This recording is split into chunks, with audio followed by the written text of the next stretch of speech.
j'ai fait une expérience aux urgences et je suis restée 15 heures dans le couloir sur une chaise à attendre de pouvoir passer avec le bras cassé et juste on me filait des médocs pour me faire attendre. Et seulement 24 heures plus tard, j'ai pu passer en chirurgie. Donc c'était quand même vraiment très long. Moi j'ai été 2-3 fois en urgence. On a attendu pas mal de temps avec ma femme avant qu'ils me prennent. Ma maman aussi a eu un gros problème de santé et là, en revanche, à l'hôpital, elle a été très bien accueillie, très bien soignée. Ouf, c'est une question compliquée. Je n'en sais rien, honnêtement. C'est quelque chose qui m'angoisse beaucoup, donc je ne sais pas. L'attente est longue, généralement c'est pas toujours sympa, c'est assez glauque les urgences.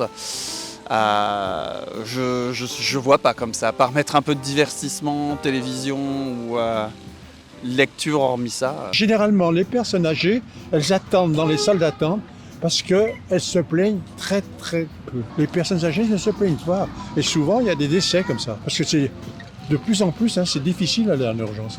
Ah ouais, c'est plus dur. Avoir un espace, je veux dire, pas rester dans le couloir, ça serait déjà super, franchement. Avoir un espace où on peut rester un peu tranquille, pas au milieu de tout le monde, au milieu des passants, au milieu des médecins qui courent. Enfin bon, c'est quand même... Après ça demande des infrastructures et des médecins. De toute façon, c'est quand même un des problèmes principaux. Donc ouais, un espace. Et puis après, bon, j'ai envie de dire, plus on passe vite, mieux c'est. Mais bon, on sait qu'ils sont quand même surchargés. Donc après, j'ai envie de dire, c'est pas de leur faute non plus, quoi. Je sais pas si on peut améliorer l'attente aux urgences, mais je pense qu'on peut peut-être faire quelque chose en amont. Pour éviter que les gens se retrouvent aux urgences pour une grippe, parce que je pense que le problème, c'est au niveau des médecins traitants. Avant, on appelait son médecin traitant pour pouvoir avoir un rendez-vous tout de suite.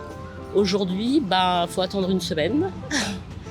Donc c'est vrai que pour les petits bobos, les gens vont avoir tendance à aller aux urgences. Voilà, je pense que c'est ça qui encombre énormément les urgences. Inciter les gens peut-être à téléphoner pour ceux qui n'ont pas une urgence véritable, faire un tri pour ceux entre l'urgent et le moins urgent.